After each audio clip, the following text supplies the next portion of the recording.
Hello and welcome back to the Johnny Gets Cash channel, and to this, the latest part of my MG ZS freshen up. Now if you remember, I bought this MG for just £200 and I'm working my way through it trying to make it the best example it can be. Now remember, it's only done 56,000 miles, which is incredible, but the car has been laid up for a while. In this episode, I'm going to be dealing with the bodywork on the MG. Now you can see overall it's a very straight car, it's in lovely condition. The paint is a little bit tired admittedly, and it will really benefit from a paint correction, machine polish and a thorough waxing. That will happen eventually, but in this episode I want to deal with the bodywork issues. So things like on the bumpers we have little bits of damage pretty much all the way around the car. Standard for a car of this age, absolutely nothing to worry about, but it does really want addressing. From a distance it looks absolutely fine, but there's lots of these little nicks that I just want to sort, because I think if I do that, that will really stand this car in good stead. I mean, the worst is here on the offside rear. You can see it's probably just been touched in a car park or touched a wall when parking, anything like that. Minor damage, nothing too much to get stressed about. So that's what I'm going to be tackling today. As soon as that paintwork is sorted and it's thoroughly cured, I can deal with the other issues on the paintwork, and that's things like in the clear coat we have marks and transfer, staining, etc. Things that need to be dealt with, but that will come as part of the paint correction. So that is basically what today's episode is all about, making this MG look a little bit fresher and basically as good as it can do. So let's crack on.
So for these paint repairs, I'm going to do something a little bit different. Rather than spraying the car with either an aerosol can or my spray gun setup, I'm actually going to use an airbrush. Because there's lots of little bits of damage on this body, no one big bit, I'm not going to be respraying the bumpers in their entirety like you've seen me do before, but instead I'm going to treat every little individual bit of damage as a smart repair. So that's where my airbrush comes in.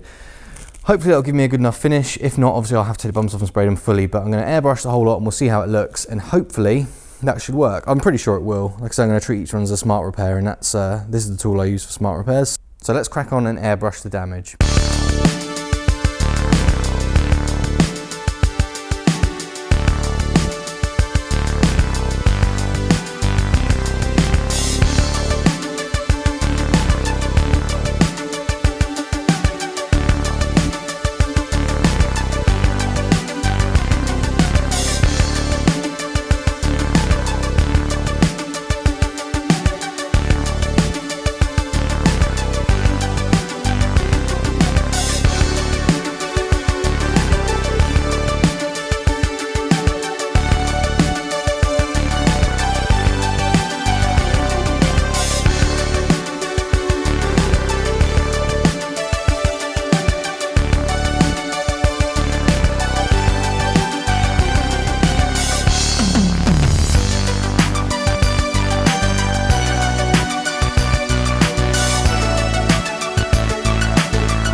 Right then, that is the paint repair phase done on these bumpers. As I said, I treated each one as a smart repair with that airbrush. I didn't take the bumpers off and respray the whole things. I just did localized repairs on the damage, and I'm really, really pleased with how it's all come up. You really can't tell where any of that damage was, so that is the result I was after. I didn't show you before, but there was a chip on this door handle that has been sorted out and sprayed, and it's come up really well. This wing mirror, you saw me do that, that's come up really well. You didn't see me put down the clear coat, but you know, that's basically the same process as the base coat in terms of what you'll see on camera, so there was no point filming it, but that's all been done. Anyway, the repairs themselves look really, really good. So what I'm going to do now is polish that front bumper and that rear bumper. So I'll flat down the clear coat, polish them up. Now the whole car does need a paint correction, you'll see that in a later episode, but if I do these bumpers now, not only will it deal with that fresh clear coat that I've got on there, it will save me a little bit of work later on when I have to do the whole car. So that is the next phase. I'm going to crack on and polish those bumpers now.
Okay, now that those bumpers have been flatted and polished, they're looking a lot better.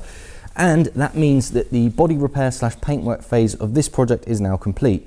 The bumpers are looking very, very good. I'm extremely happy with how those smart repairs have come up.